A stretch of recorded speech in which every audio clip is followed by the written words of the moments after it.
staying with us. This is Pundits Night. And of course, I'm sitting in for Abubakar Abdullahi, and we're talking about the legislative agenda tonight. To help me do that, I have with me Timothy Kipchumba, who's the Marakwet West Member of Parliament.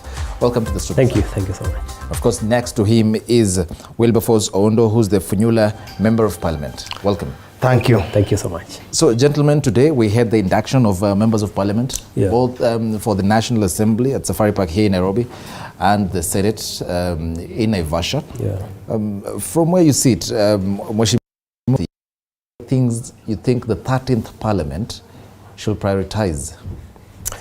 First of all, thank you. Thank you so much for inviting me to come to your station. It is my maiden... it's my first time to be in a TV station to address matters of public concern.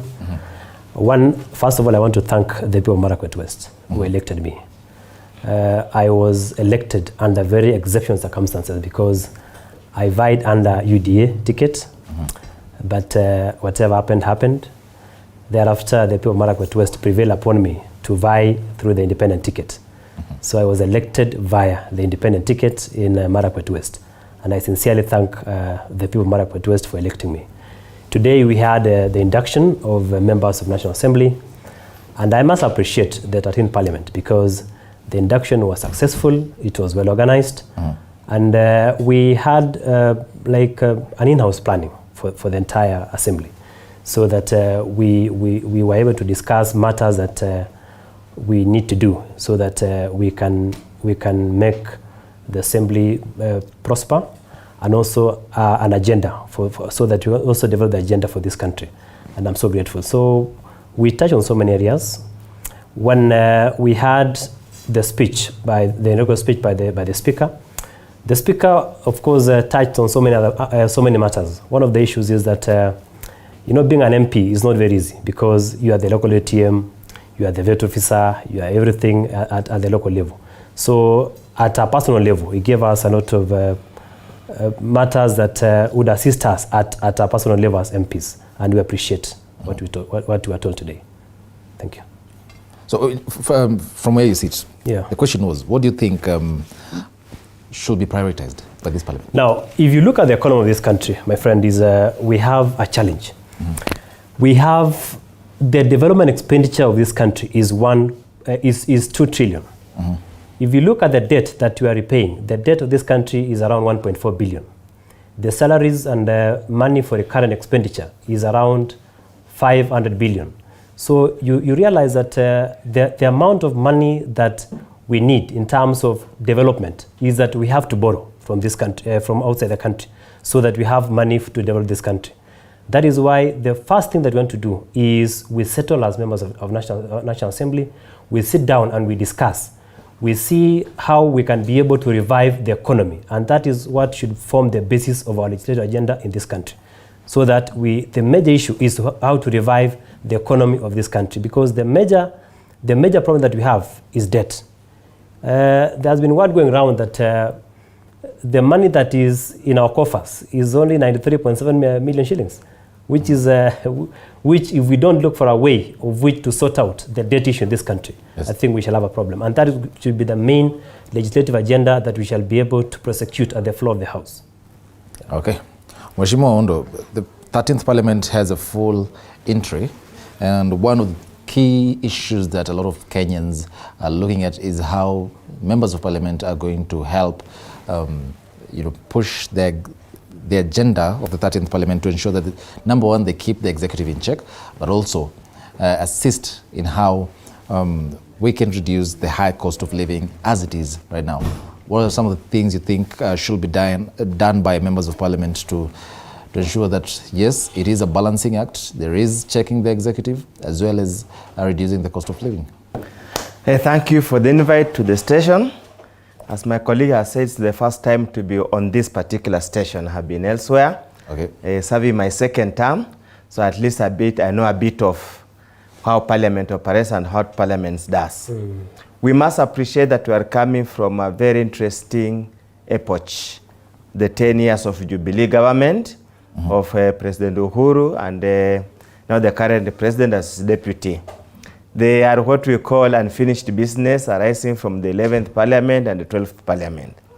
Where I sit, the main focus and the key focus is to disengage Parliament from the executive. Since the days of 2013, this story, the clip, the tyrant of numbers, where the party that has got the majority will railroad every other member. Whatever they want will go through without any hesitation, without any challenge, has been the bane of this economy. If we had been allowed to have a robust parliament that was independent and was able to stand up against the executive, we would then have reformed this country tremendously. But as it stands, and that's the challenge that lies with the new speaker. He's an integral part of the executive, the current executive. He was part and parcel of the campaign machinery, and he continuously presides himself. He's third in command. So we are apprehensive. We are not so sure if he's going to steer the parliament away from the executive. If he doesn't steer parliament away from the executive, then it will be business as usual, whereby all the bad things are bound to happen. But where I sit, as I say, the first thing, as a policy matter, as a matter of practice, the current speaker and leadership of parliament must engage parliament from the executive. Then the rest of the issues will just follow automatically. Mheshimiwa, you're saying this is your second term. There's been that issue of the elusive issue of the gender requirement. Currently we have, I think the National Assembly has 82 women MPs, which is the highest number ever and accounts for about 23.5%. Is this parliament the one that is going to ensure that that principle is finally achieved? We hope so. We must commend the Kenyan voters. We must commend the Kenyan women.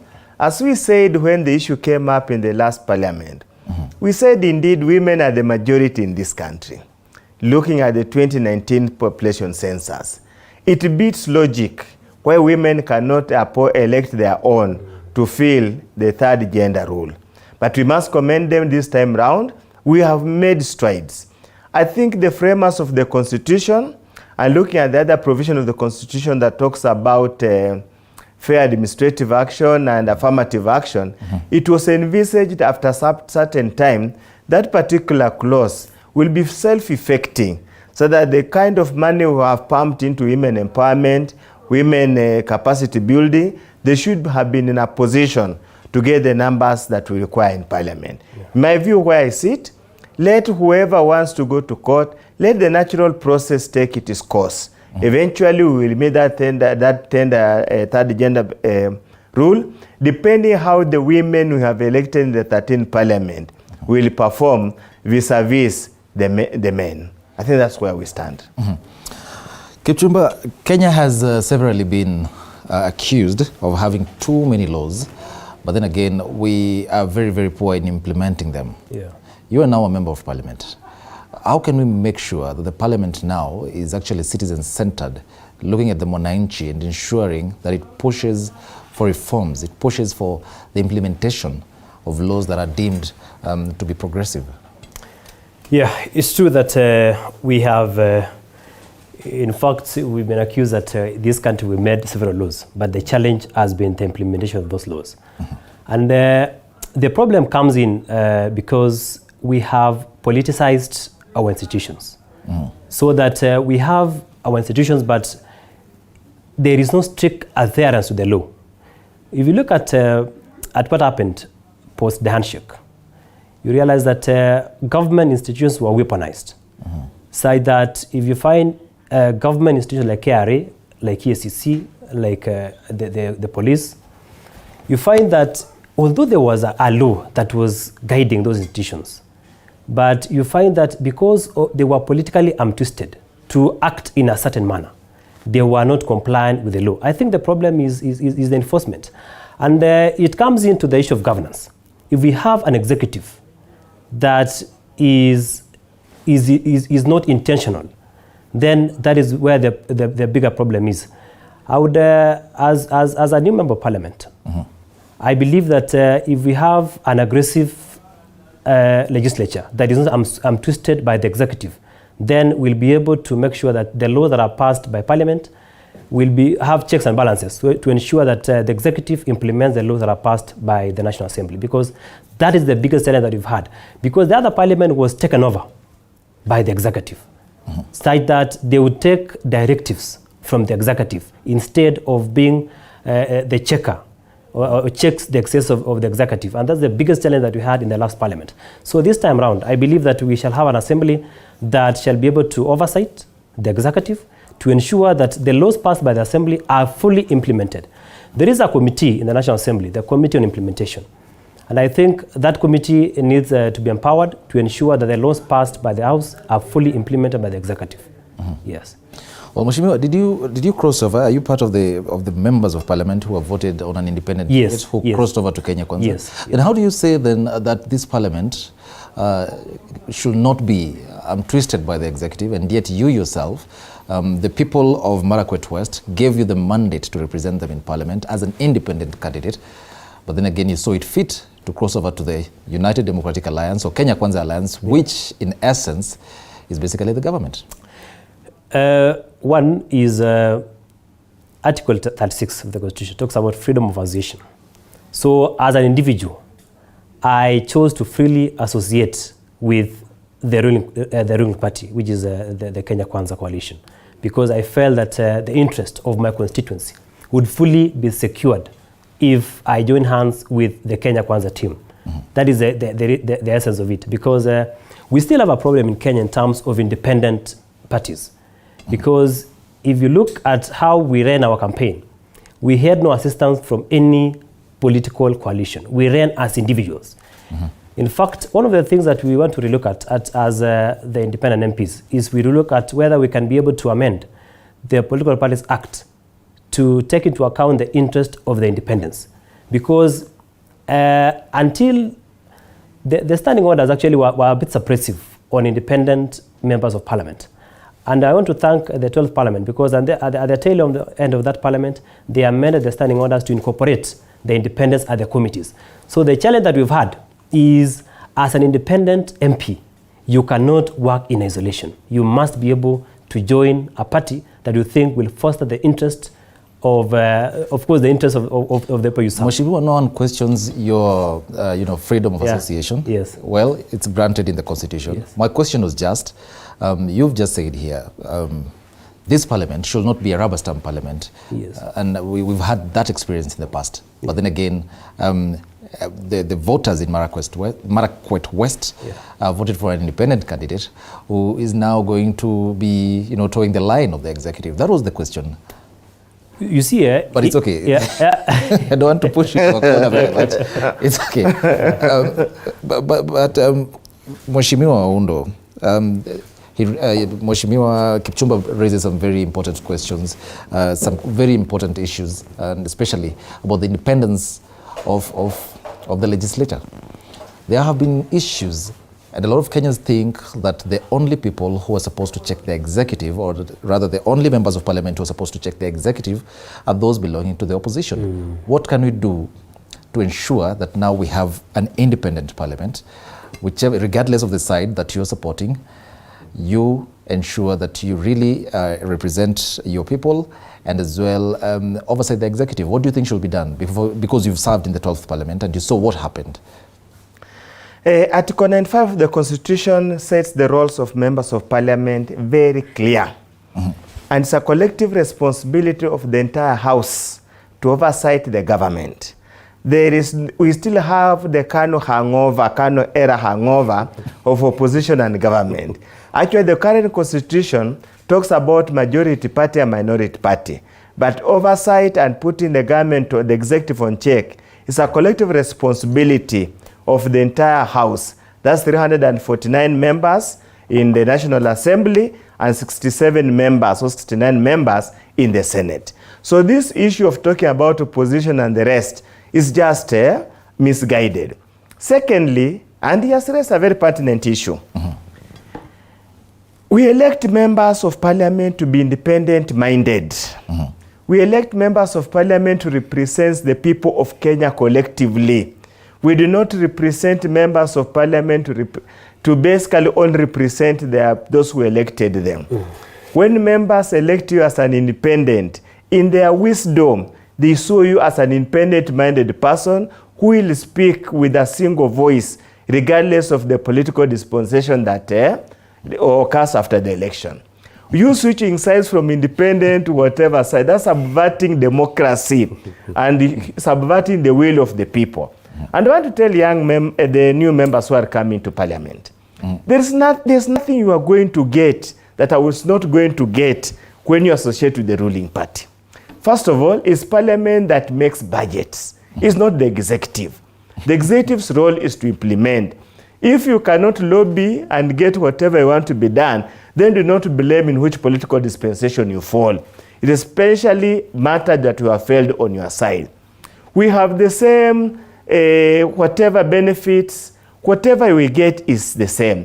Be it CDF, be it NGAF, be it Roads Fund, be it any other funds that are shared equally in this constituency. So this rush that I want to associate with the government, is literally, this is what ails this country.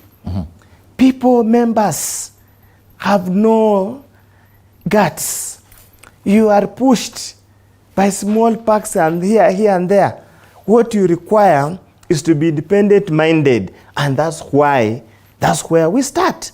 And that's why I said when I started, the best thing that this will move this country is to disengage the legislator from the executive, so that members do not have to go going to State House or State Harambee House Annex to get 50,000, 100,000 every Friday, so that you can pledge loyalty to a certain political dispensation. He's new, he'll learn these things over time. So, but as I said, the starting point, we must find mechanisms to stay true to Article 95 of the Constitution that behoves a member of parliament to make laws, oversight, and represent people. You do not need to be at the beck and call of any government mandarin to do the same. You are an independent-minded person. People who voted for you believed and trusted that you can think independently, consult them, and make a decision that's paramount, good for this country and good for the people who elected you.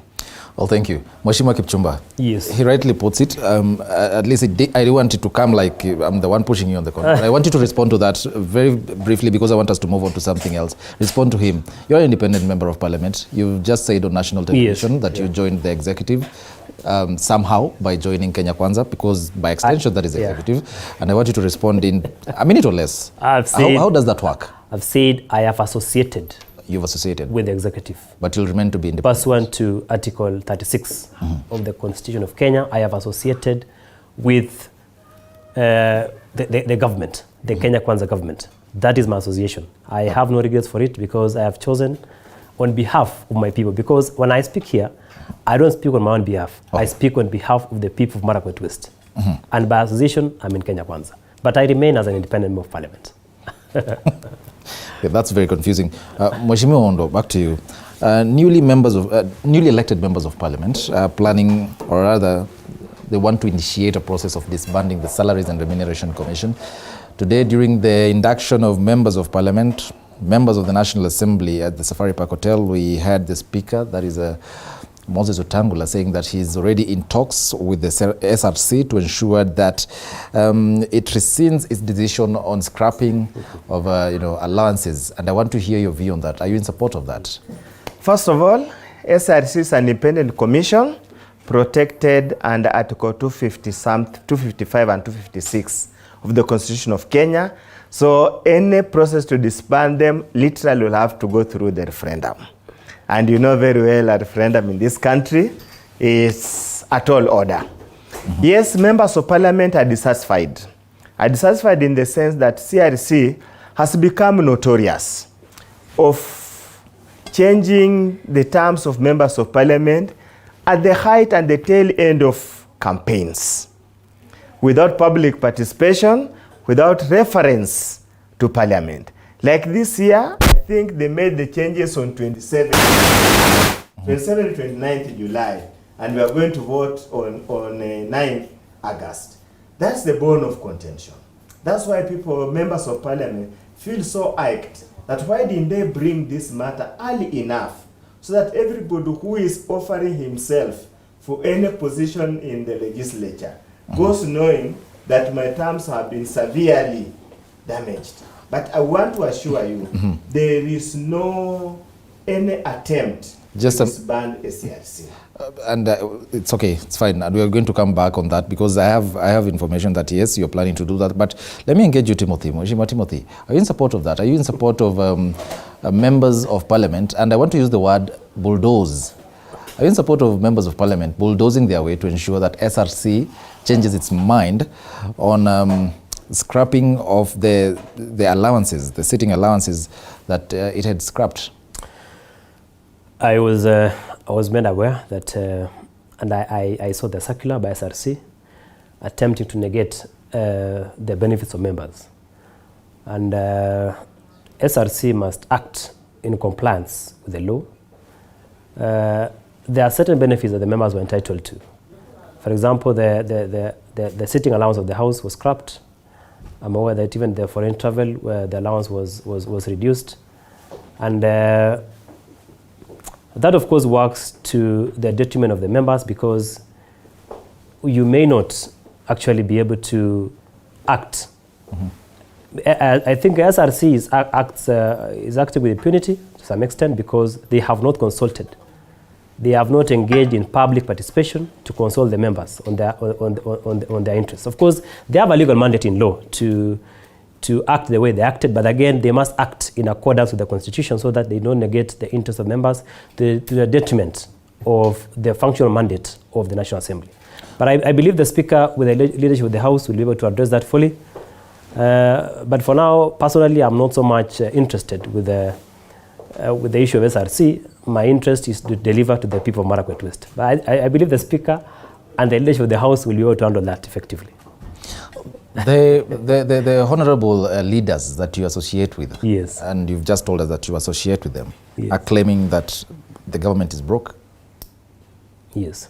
Or would you prioritize allowances for members of parliament when our economy is as it is? As I've said, we have a leadership, House leadership, led by the Speaker.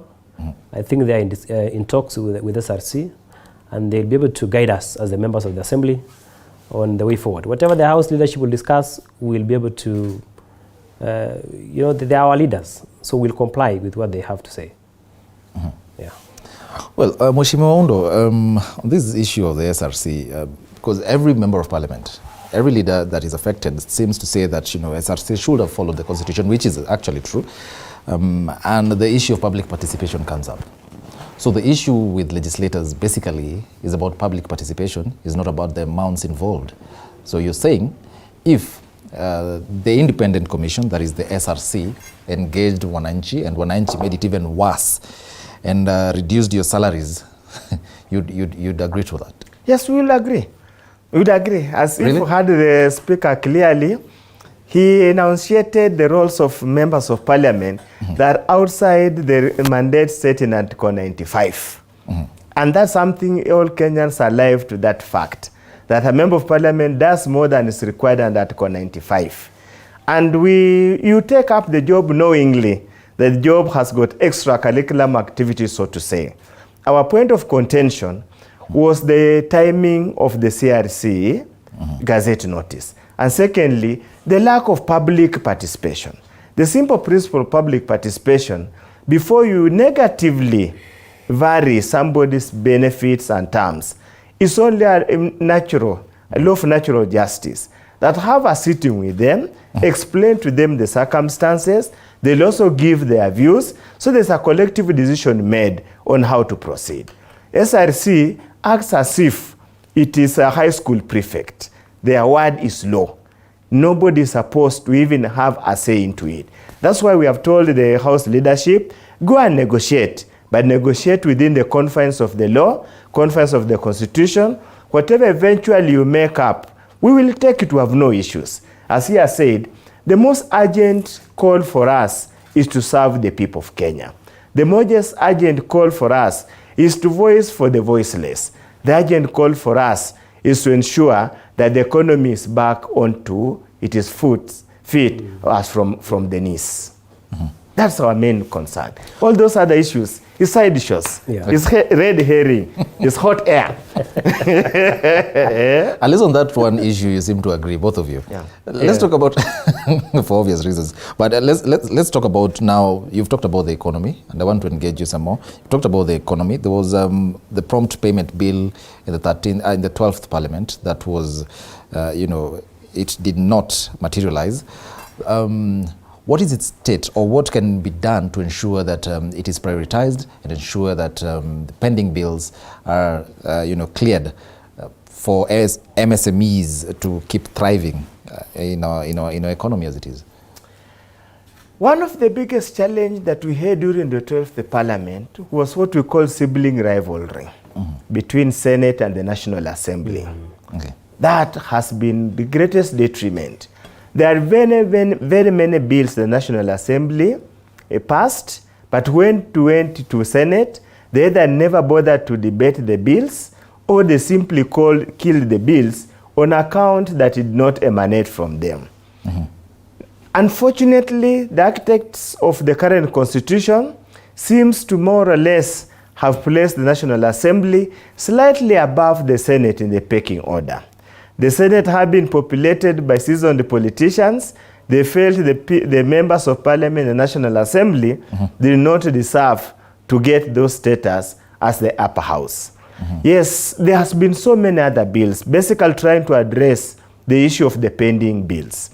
Even the Public Procurement and Asset Disposal Act, the amendments we made, require that before any procurement process commences, there must be adequate budgeted provisions.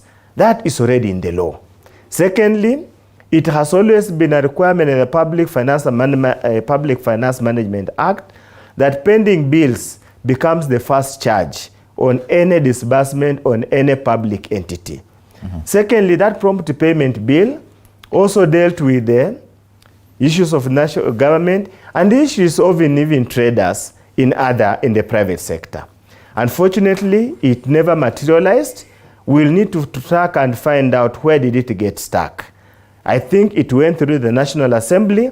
It got stuck in the Senate because it was a bill touching on the functions of the county government, because some of the county governments are the most notorious in pending bills. The almost 600 billion of pending bills, you'd find about 80% are in the county government. That's where the challenge starts now. That's where issues arise.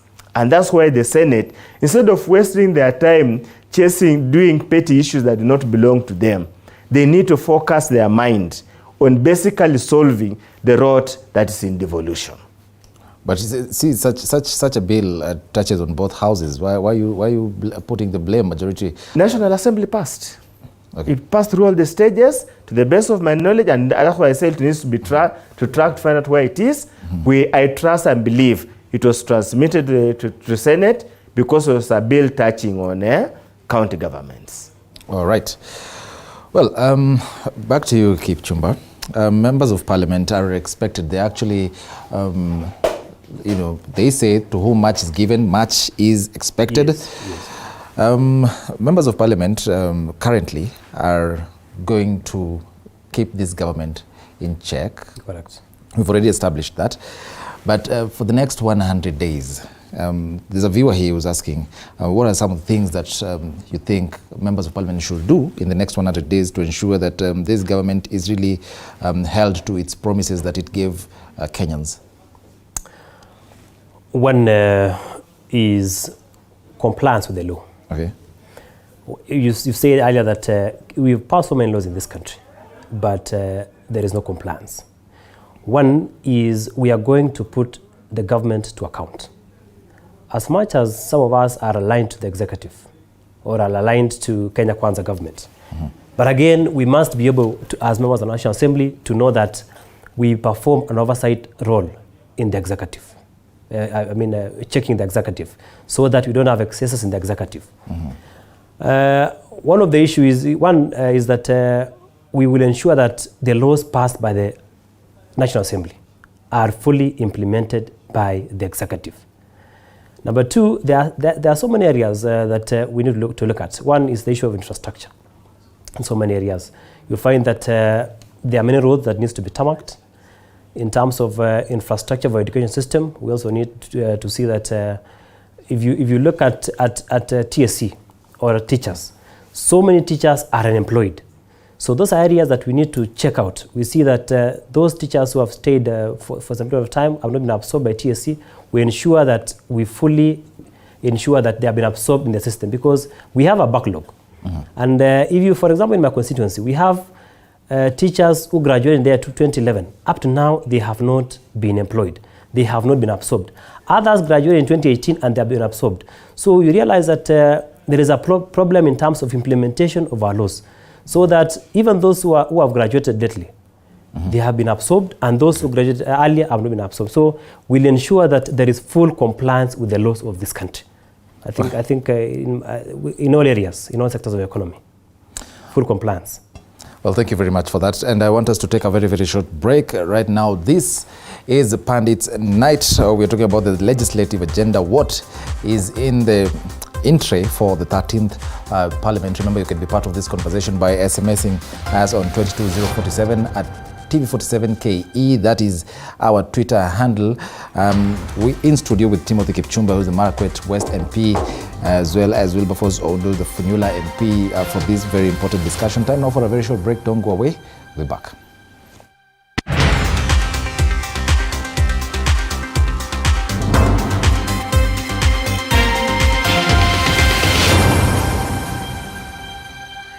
You are watching TV40. Disability is not only limited to physical disorder, but also mental issue. From depression. I was under depression for like 2 years. Bipolar. Bipolar disorder is a mood disorder. And even suicidal thoughts. When I was just about to hang myself, a certain voice just talked to me, and I believe that was God. I tried suicide more than 6 times. Beyond the Limit has gone beyond its limit to find answers so as to help everyone go through life with ease. Join Muthoni Maina every Saturday at 7:30 p.m.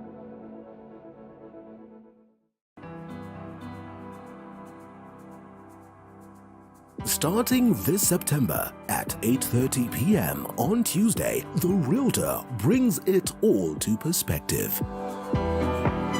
We identify a property, discuss and demonstrate the journey towards ownership.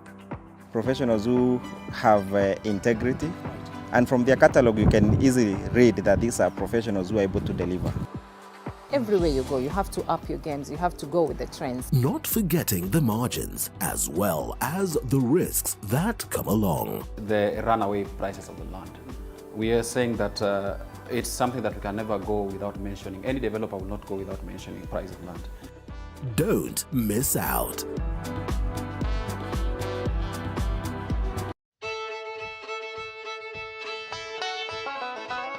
Do you want the latest news on farming? We've got the WikiLeaks for you. Get it? No? Well, okay. Every week, we give you insights on different farms, from crop farming to animal keeping. They're very hardy insects, yeah? The larvae is a very hardy insect. We look forward to having an optimum production in maybe about 5 years. Yes. Oh. Yeah. So we plant every week and we harvest every week. Join Violet Njoki every Sunday at 6:30 p.m. as we skooma the wiki. It's not all the time you have to read your farm. Sometimes it's of benefit.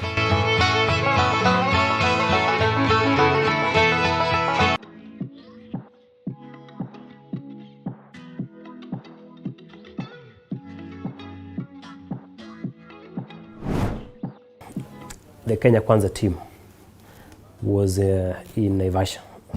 And I've told you earlier that I am associated with the Kenya Kwanza team. You're actually in the Kenya Kwanza team. I am associated, I've said. I am associated with the Kenya Kwanza team.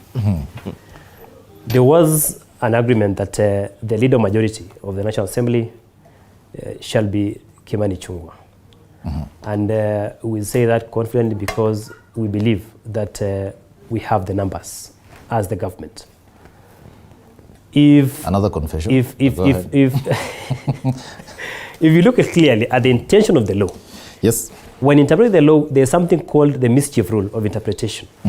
What was the intention, or what is the function of a leader of majority?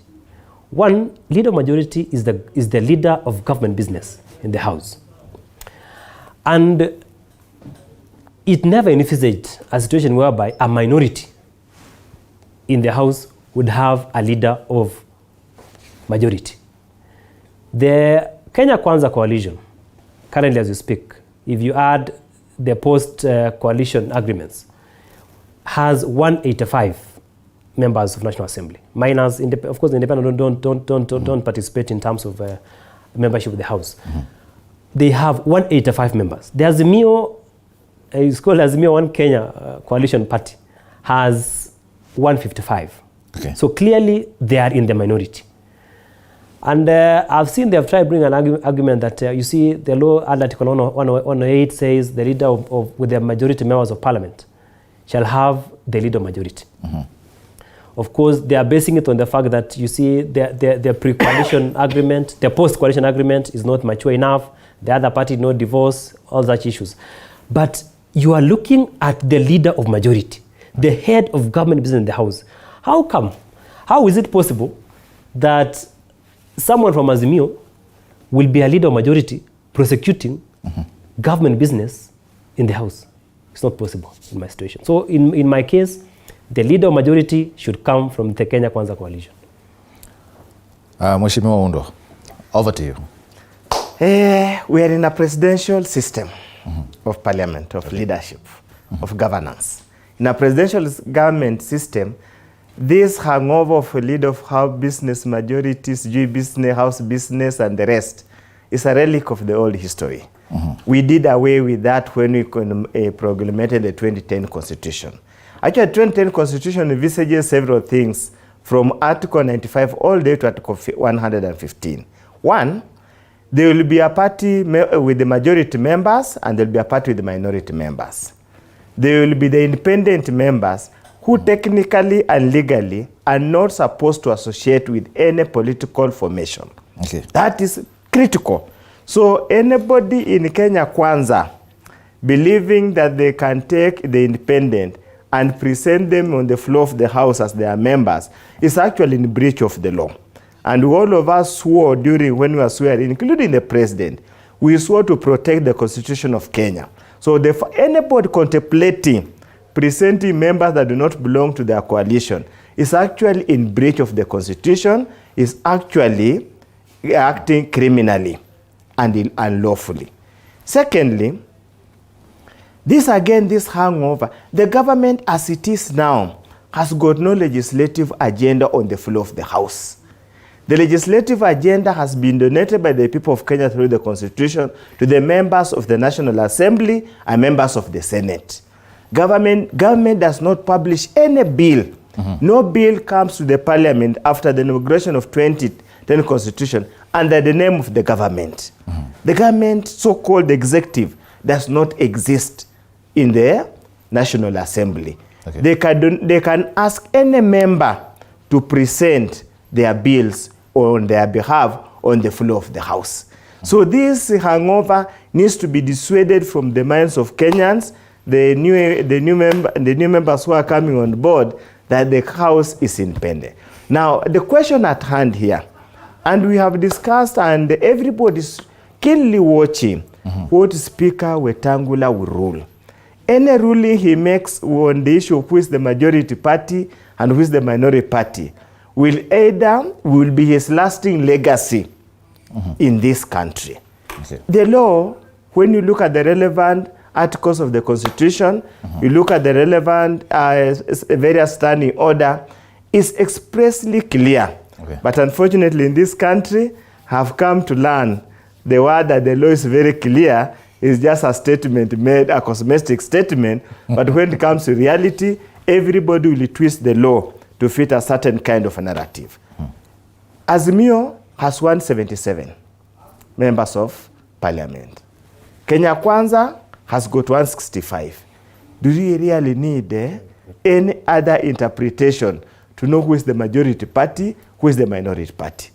All these parties signed a coalition agreement. The coalition agreement is expressly clear. The mode of exit, when to exit. When to sign another agreement, when to sign another agreement. The Azimio has got members, and the coalition agreement is expressly clear. You cannot exit until after 90 days after the announcement of the election results. And even if you have to exit, you must submit a notice of 90 days to the Azimio Council to deliberate, and you must present convincing reasons why you have to leave. As it stands now, and general also, in a political hygiene environment, you can't sign a coalition agreement with another party when there's a subsisting coalition agreement. Where are the morals in this country? Where are the values? Where is the rule of law in this country?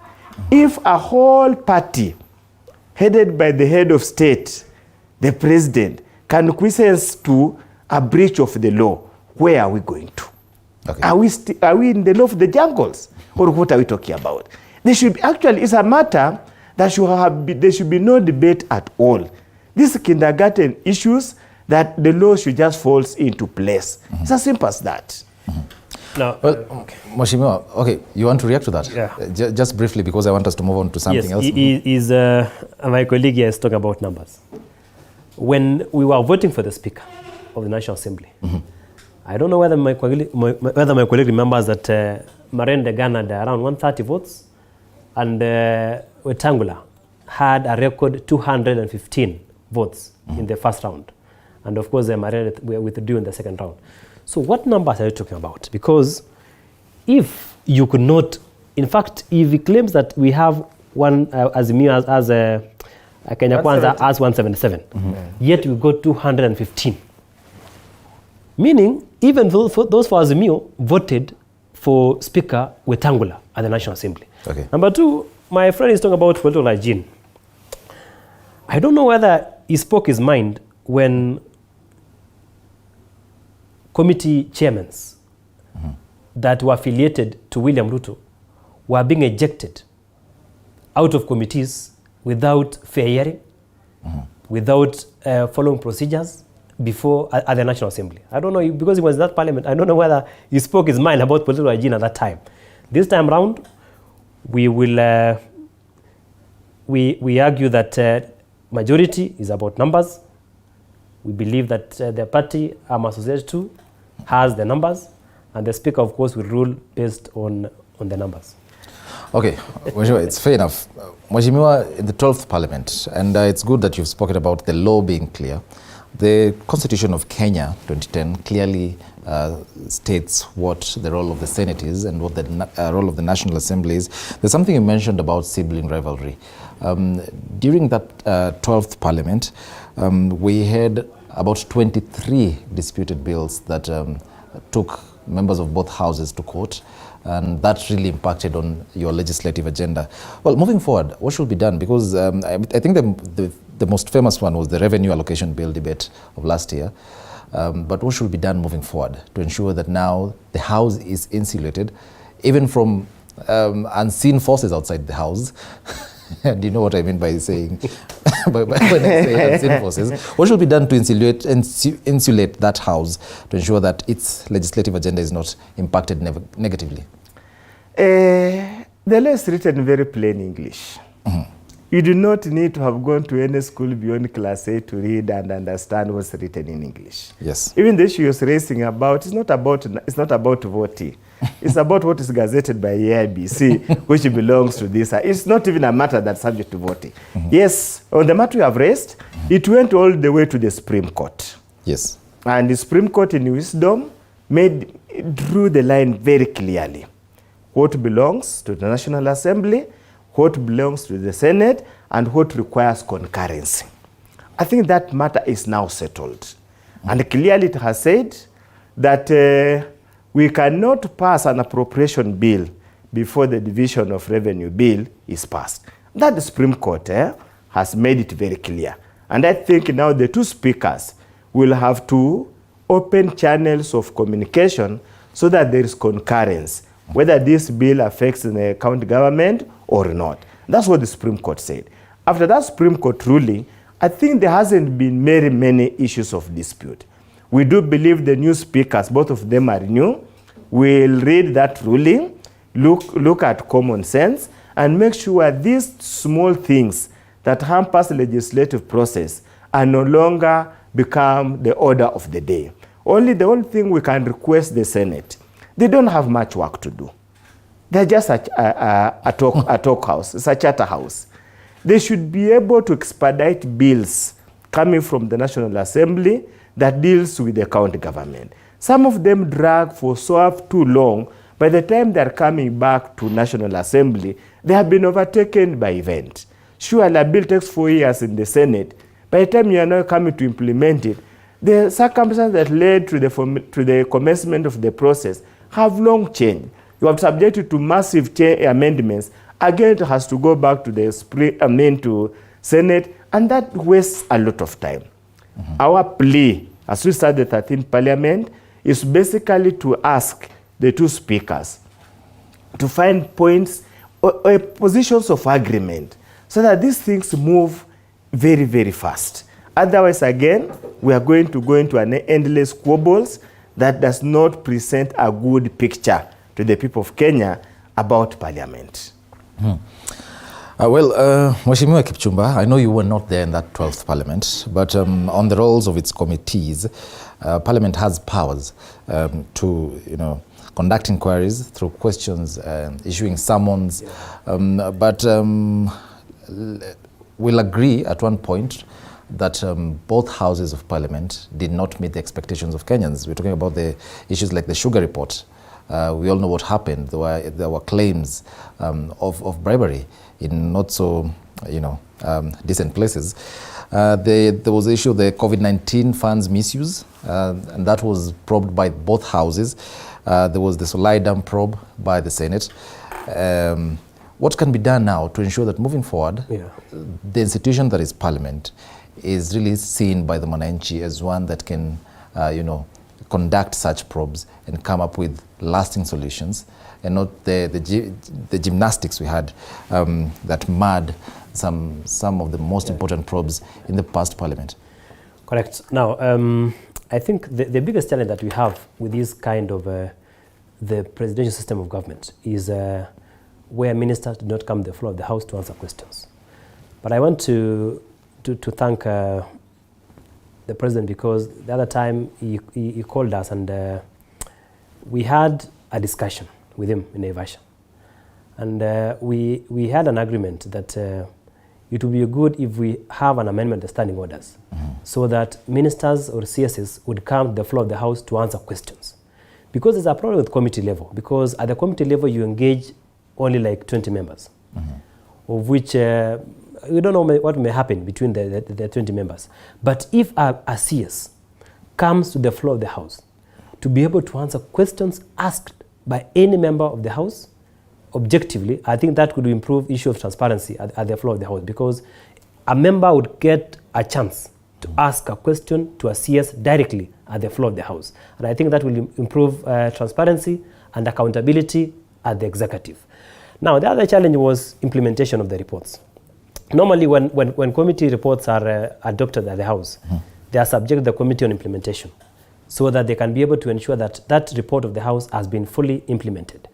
And I think Parliament should be able to find an enforcement mechanism to ensure that the reports passed by the House are dealt with by the relevant agencies authoritatively, because they came an issue. It was brought, I don't know what happened, it lapsed, and the culprits were never prosecuted. But also it calls also that if we have arms of government that will be obedient to the law, apply the law to the latter, so that when you have a report, for example, in the House, they go further and investigate, and then those involved are prosecuted. I believe this time around that when the President was speaking, he said that fidelity should be to the law. It shall not be the rule of man, but the rule of law. I believe that institutions that going forward will be able to implement those, will be able to follow up on those reports and be able to prosecute those who are involved. Yes. Mheshimiwa Oundo, why are members of parliament really against this issue of campaign financing and passing the campaign financing regulations? Again, it just boils down the procedure. It boils down to the procedure. You know, we have this country, we have an emerging bad habit of knee-jerk. I mean, people just wake up in the morning, decide they want to do this. The Act is expressly clear, the timelines when the AIBC ought to bring regulations to the relevant committees of the House. AIBC never brought those regulations on time. Fortunately, I sat in the committee of delegated legislation, and we told the IBC on the face, you break the law, we are not going to assist you, sanitize yourself. Go and sort yourself out and follow the timelines provided for in the Act and in the Constitution. So that was the issue. There's nothing else. Perhaps just to touch on the issue, as we touched on the issue of ministers or CS coming to the floor of the House. Committees are very vibrant, and they actually allow anybody to come and attend committee meetings. I know, yes, there's been that discussion, it has been there, but it has been a challenge. What do we do? The Constitution normally draws a line between the executive and the legislature. For a minister to come and address Parliament in a question and answer session, there will be the presupposition that he now becomes a member of Parliament, which was never envisaged. The only way he can come, just like the minister comes to read a budget report, nobody asks him a question, reads tables and walks away. There has been talk that we introduce like something like a kamkunji, an informal city where a minister can come and answer questions, but he cannot be held accountable because he's not a member of Parliament. That will just be a talk show. We just simply need, what we need to actually do is there must be a collaboration between, not really a collaboration, an independent Parliament where the sanctions provided for in the standing order and in the various acts of Parliament, if the minister or any state officer declines to implement what has been requested or directed by Parliament, then those sanctions follow naturally. You remember that last time, there was a time CS Dr. Matiang refused to come to Parliament several times. We asked the Inspector General of Police to arrest him and present him to Parliament. He couldn't. A fine of 500,000 fine was imposed. Nobody knows whether he paid that amount or not. It's that kind of disregard to the rule of law that normally causes all these issues. So where we lie, we have Chapter 6. We simply have to enforce Chapter 6. Once you enforce Chapter 6, everything will fall into place. You find guys who have been cited for corruption, who have been cited for misgovernance, are the guys who still get back into Parliament. There are guys who find themselves in the executive. There are guys who find themselves in the devolved county government. So what kind of stories are we talking about? What kind of stories are we talking about? EACC says, tells IBC don't clear these guys. IBC says they have no legal framework to do that. Yet, Chapter 6 is there, economic crime and the integrity and the Anti-Corruption Act is there. Everything is there. Mheshimiwa, let me just cut you short. What's your idea of implementing Chapter 6? Your view? We must rethink through. This issue that you are innocent until proven guilty should be subject to evaluation of the evidence at hand before you are basically indicted for whatever, whether you are cleared or not. And with due respect, you find on the run down to the election, the current Deputy President of the Republic of Kenya his asset was seized for an amount almost 200 million. He could not explain the source of that money. yet is cleared to contest. He is the deputy president. So what do you expect? What do you expect? We are blaming. You know where the problem lies. What do you expect? Do you expect that the 200 million will be forfeited? Forget. Kenyans, we are the worst enemies of ourselves. Nobody else. Victor Kiprop is watching and is asking, what basis can the youth and women enterprises scale up in matters to do with the Hustler Fund? And I believe he's probably asking about the role of Parliament in disbursing that fund, 50 billion shillings annually for small businesses. Kipchumba? Yes, I think that is a plus for the youth, because with a 50 million, 100 million actually, per constituency, Hustlers Fund, I think that will be able to create a basis for youth empowerment in this country.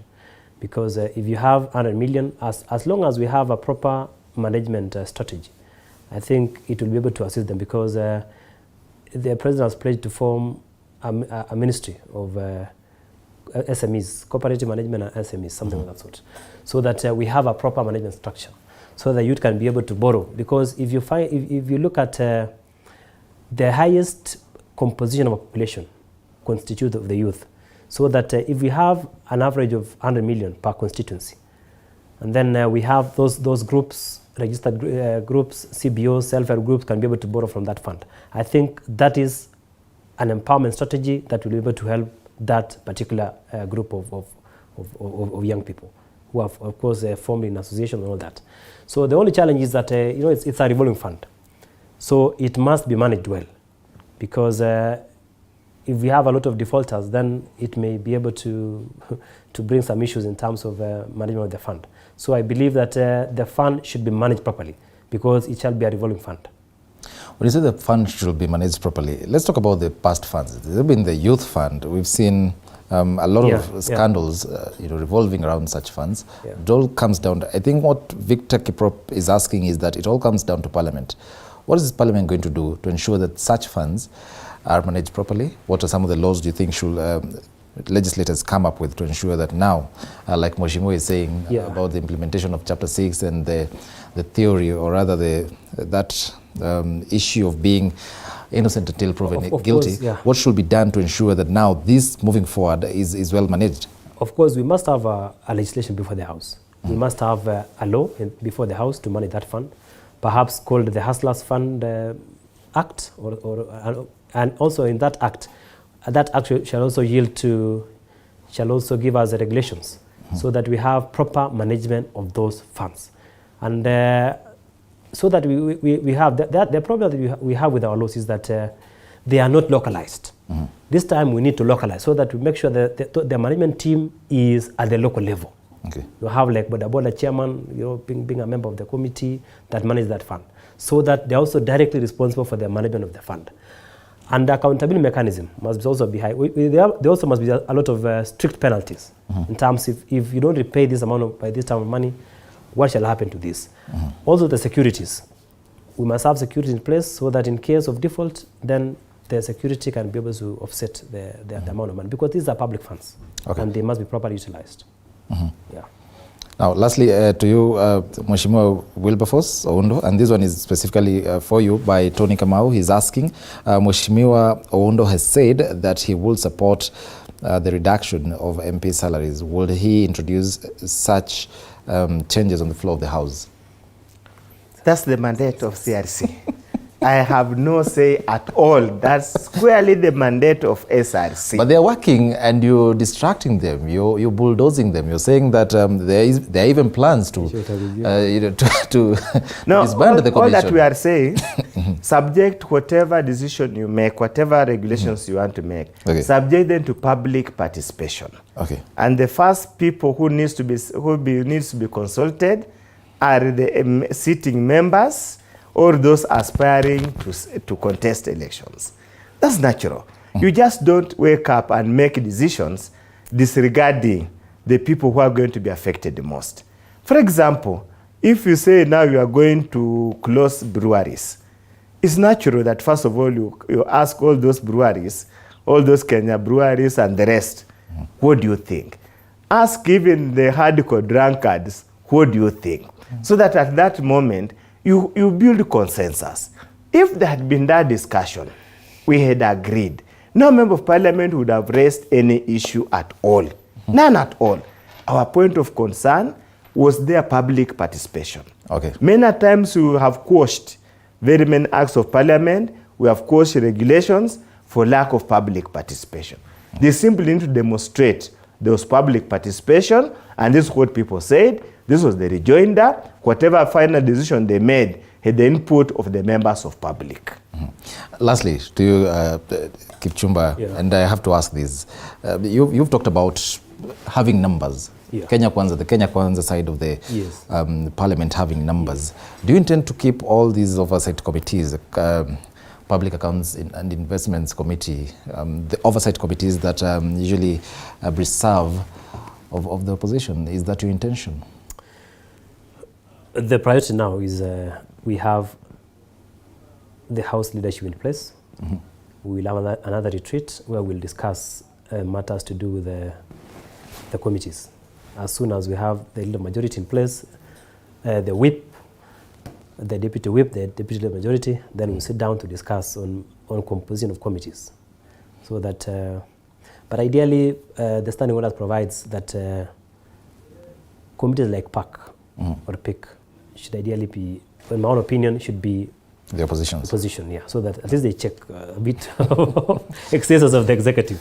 I'm asking you that because you've talked about numbers and probably using those numbers to get everything for yourselves.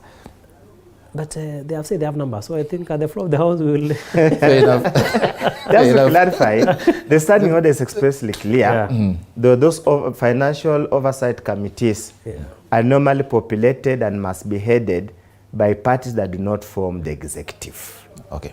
That one is very clear. Whether they bring everybody, the chair and the vice chair must be parties that do not form the executive. That's very clear. That's very clear. I mean, you cannot subvert that. It's very clear. Thank you very much. They can have the numbers, but that one, some things are written in law. Expressly. You cannot change. Well, thank you very much, Mheshimiwa Wilberforce Oundo, the Member of Parliament for Funyula constituency, as well as Timothy Kipchumba, who's the Member of Parliament for Marakwet West MP, his first time on television, right here on TV 47. And thank you so much, viewer, for watching.